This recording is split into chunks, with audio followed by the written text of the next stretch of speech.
Once again, it's Lindsay, live from my living room. What do you know? Exciting. No, but thank you if you're watching. I appreciate it. Making these videos a little different than I used to do before. And the point of them, as I said in the last one, was to really kind of hold myself accountable. But not just that. It's really like a commitment to show up for myself every single day sober, and and talk about sobriety, because I have to make a point to sit down, whether it's in front of people on video. I do have to alone, obviously, right? But I mean, whether I do meetings, on my own time, and then, I want to do something extra like a video to just talk about sobriety stuff. It helps me. So I appreciate it. If you are here, if not, that's, it doesn't matter to me. So, thanks. Yes.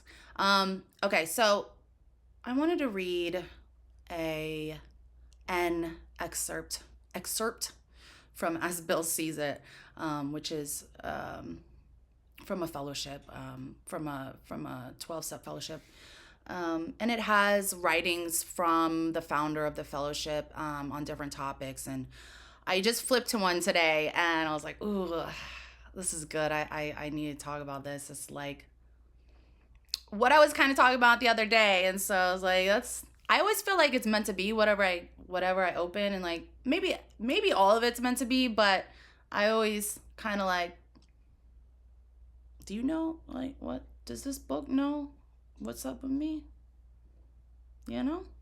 So like, yes, it knows. It's magic. So here's the book. So maybe you guys will like it. Like I said, I just turned to it, and it's from the Grapevine in March of 1962. This was published. It's called Light from a Prayer. And quote, God grant us the serenity to accept the things we cannot change, the courage to change the things we can, and the wisdom to know the difference. Serenity prayer. We treasure our serenity prayer because it brings a new light to us that can dissipate our old time and nearly fatal habit of fooling ourselves. In the radiance of this prayer, we see that defeat, rightly accepted, need be no disaster. We now know that we do not have to run away, nor ought we again try to overcome adversity by still another bulldozing power drive that can only push up obstacles before us faster than they can be taken down. Like it says from the Grapevine. Hello, there's like my life, it's talking to me.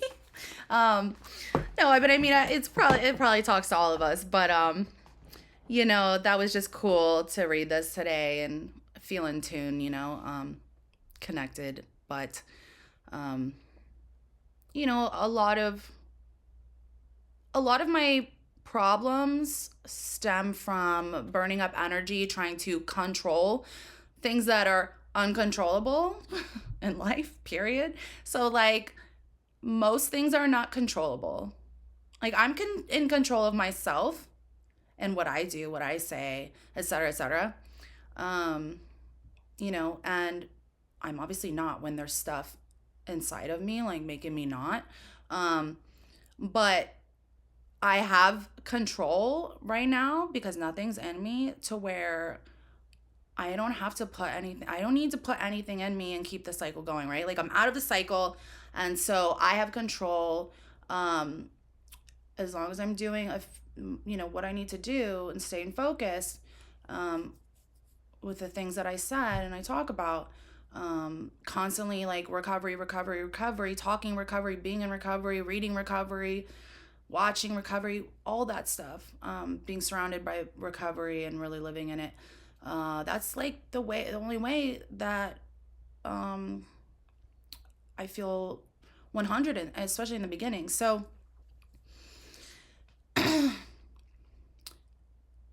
I think, and it does talk about that in the big book. It's so true about burning up energy, trying to control things that we cannot control. That's what really causes a lot of resistance in me. and a lot of turmoil and upset, because it's not anything that I can even do most of the time, and it's just like something that's bothering me, and anyways, so I like how it says in this prayer we see that defeat, rightly accepted, need be no disaster. Admitting defeat for me does not need to be a disaster. How true is that? It felt like a disaster was coming when, oh my gosh, I'm gonna have to come clean, because I know that honesty is the only way to get clean and sober. So I've been running from that, right? Like, oh God, oh shit, I have to be honest. I don't want to be honest because blah blah blah blah blah blah blah, this that, right? Whatever. But really, it's like, you look like an asshole because you're being dishonest, Lindsay. Like, duh, right? But it's not duh when I'm in it, but now it's just, I can laugh at it now. And it hasn't been that much time, but it doesn't matter because, like, I know, it's typical. But, it says we don't have to run away, or another bulldozing power drive. I mean, and it makes more obstacles. Well, I mean, that's what I was doing, right? Like, resistance, just fighting reality, fighting this, fighting that, instead of just surrendering. And this is part of step one. I especially associate that with step one, for me. So, I mean, but the whole Serenity prayer aligns with surrender and acceptance, obviously, right? And so it's helpful to remember that, and I can forget a lot. I mean, as I've seen in myself, I can forget it when I'm not connected and not substance free, obviously. So, really just tuning into what I can control, and the things that I can't control, I forget what I can control, and I'm spending energy on stuff it's not going to work anyways. However, I'm trying to control it or bulldoze my way through it, and like try to maneuver. It doesn't work ever. Maybe temporarily, but it's like not a real fix ever. And it's not honest, right? So I don't want to have to manipulate anything or like situations or whatever to try to get it to be my way. It should just be the way it's supposed to be, right? Like, everything happens the way it's supposed to, without my interjection. That's not to say that I just watch my life pass by. I control what I can, right? So that's where my power lies. Like, I can't control the fact that, well, if you believe in 12 steps, you'd probably be agreeing with me to where I say, I can't control that I'm powerless over alcohol or other substances, but I can control whether or not I put it in my body in the first place, right? Because once I do put it in my body, I'm kind of like rendered powerless, unfortunately. It starts a phenomenon of craving, because it's like you get that taste of it and the euphoria, and then it sets me off. And if you're like me, you may be able to identify and relate. So that's how I know that I'm one of these people that is a so-called alcoholic or drug addict, or needs to probably stay away from it, right? Because I don't have full control over it. And believe me, I've had so many people, I've tricked many people in my addictions where I'm like, I can just have like one or two, it doesn't work, because I'm like, it's like my way of just getting them to like, co-sign my BS of drinking. And that was when I was younger and stuff. Or when I had, I remember like 5 years ago I did that when I had a relapse, and so I try to talk normies in my life into that, because they don't know usually what I'm doing. And so you know, that's when I'm still in my addiction, that mindset. But like sober me's like, nah, dude. Like I can't put anything in me like, because once that euphoria starts, I'm off. People say I'm off to the races. Yeah, that's me. I'm just like, boom. I'm gone. And I don't know when I'm coming back. You know, I don't know. Maybe next week. Maybe months. I don't know. Maybe I'll like just drink for this night and then I'll get in trouble or something, you know. I don't know. I can't control how much I drink once I get that euphoria, once I put it in me like that, and then like balls to the wall, dude. Unfortunately. So that's how I know step one. I can't have any. I can technically, right? But like I don't want to, because of this fact that this is what happens, and like history shows me that. So this isn't something that I just knew. I didn't understand what an alcoholic was. So alcoholic only exists. It comes from this 12-step program originally. It doesn't exist in medical. It's a different name in medical terminology. And that kind of coexist with it when it first came out, and that's a whole another thing I can get into another time where I learned the history of it. But I just thought I'm an alcoholic because I drink so much and I get in trouble when I was younger, before I ever was introduced to any kind of treatment or programs for getting and staying clean. So I could see like, hey, I'm an alcoholic, but I still couldn't stop. So just knowing that isn't enough for me. I don't know how many people it's enough for. Plus, I need to actually know what being an alcoholic means. So, to me, that means, you know, once I put it in me, I don't know when I'm going to stop. And I don't know how much I'm going to drink. Not really in control. And it could be whatever. I might be able to control it sometimes, if at all. Like in the beginning I could sometimes, but I didn't want to.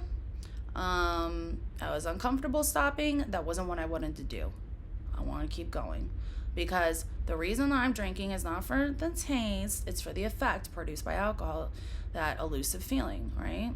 That's what it talks about, and I fully relate, identify, etc.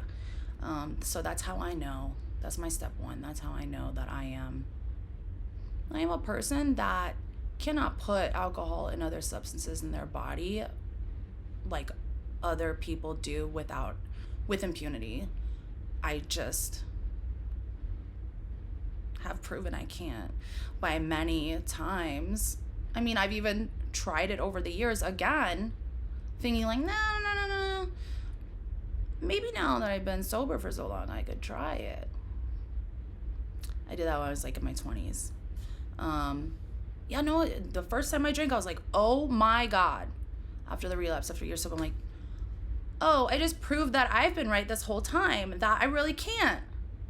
Oh, hopefully I can just not do it. And then I'm like, oh, I'm going to try it a couple more times again, because there I go, right? Like I'm already in it. And so who knows what's going to happen? Unfortunately, like that's just what happened. I like to say that, you know, like this time I was able to drink and then not do it again, but I was also like feeling some type of way from other stuff that was something I liked more, you know, than alcohol. And that did what alcohol does for me, the same kind of effect. So like it doesn't matter what substance I use, it's all for the same purpose.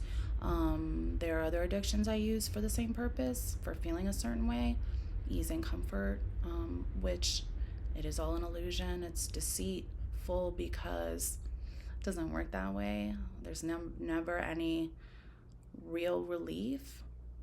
It feels like it, and it may be temporarily, but it never is just that, you know. So the whole game is rigged. The whole game is rigged. I'm like, literally, I found out.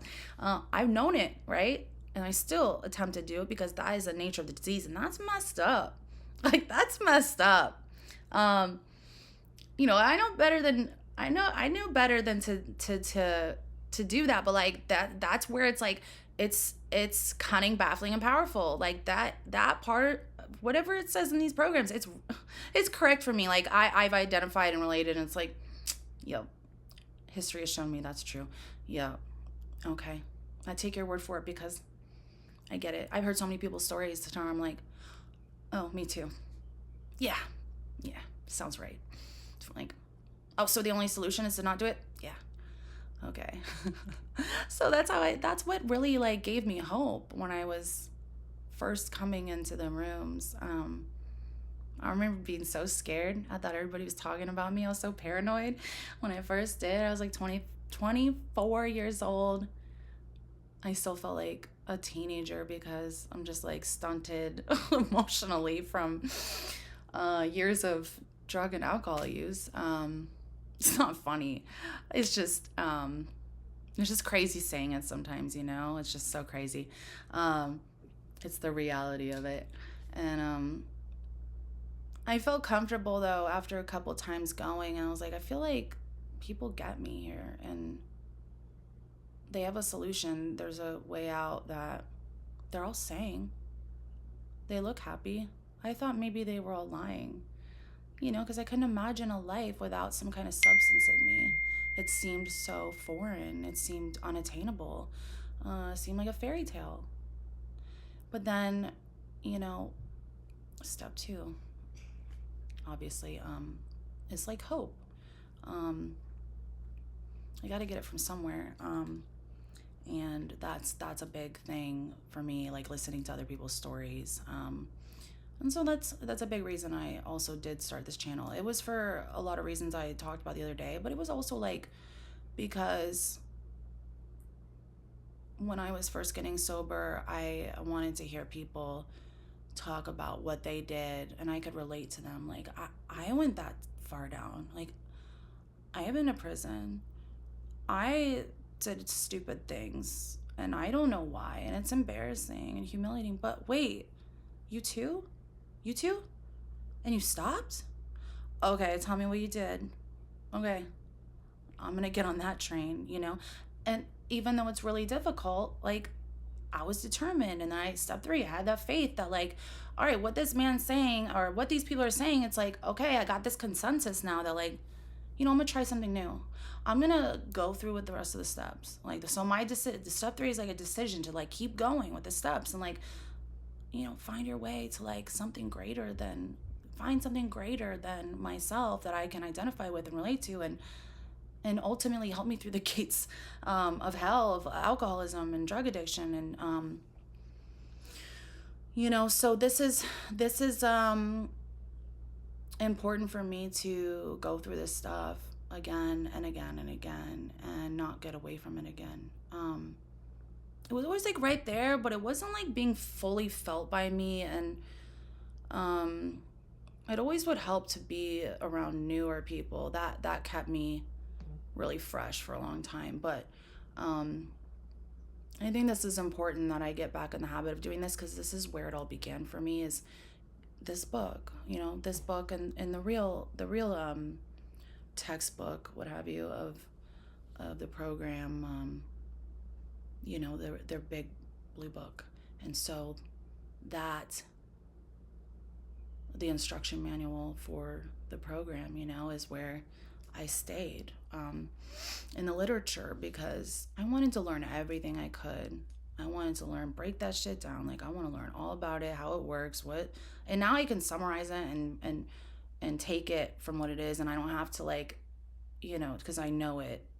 I can like look at it and be like, yeah, exactly. It's not just some foreign text to me anymore, and that's important. That, thank God, like, I had to have a sponsor, like, go through it with me and explain it to me, because I couldn't understand. It's so hard to understand that book. It's written in 30s, you know, and their way of writing, I mean, it's not too difficult, but there are a lot of things that you kind of, you know, I kind of needed to hear other people talk about, and so that is the importance of doing that with someone that knows, for me anyways, you know. I'm not saying anybody has to do anything a certain way. This was just what I did, and I can't talk about other people's experience and say what is the right way, but because it's not my position to do that with anybody. I can only speak definite on my experience. And that's why I say because I can share my experience, and you can decide yourself if that's something that you may want to try or not, you know? But you know, that's kind of what worked for me, is hearing other people say it that way too. So when they say like, I did this, and I'm like, okay, okay, all right, I see I'm picking up what you're putting down, you know? And I did. And getting away from that is it doesn't feel like home anymore, you know? Like I feel like I'm at home when I'm in this stuff. And makes me think like, damn, it's so crazy. Like, and all of us do, most of us do this, to where like get away from the stuff that we know works. And it's like, why? It just is. I don't know. But everybody I've talked to does it.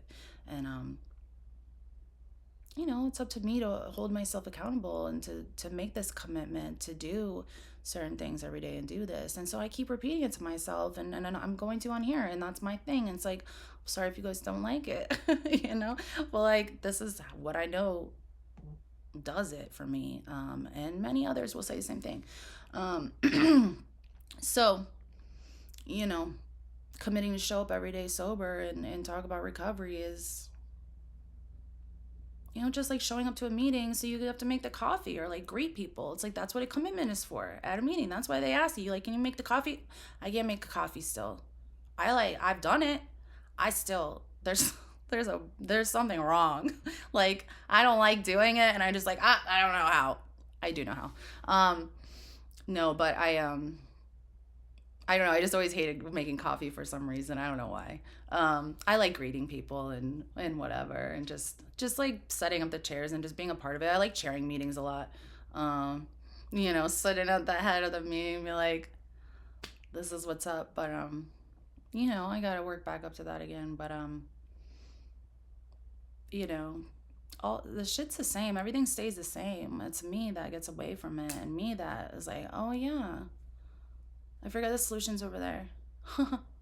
You know, because that shit tricks me. The addiction tricks me and takes me away from where I want to be at home base. But you know,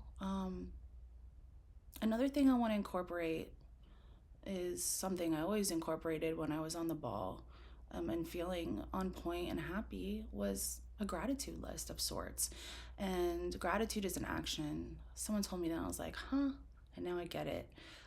Because I'd be like, oh, I'm so grateful for my car. My car would be like dirty as hell. And I'm like, are you're grateful for that? But you're not taking care of it. And I'm like, yeah. So maybe I'm not so grateful for it. Maybe I need to show it. It kind of reminds me of people like say like, I love something. Well, show it. It's an action word, right? Like, how, your actions aren't exhibiting love, right? And so that's what I think about when I say those things now, and I'm like, ooh, yeah.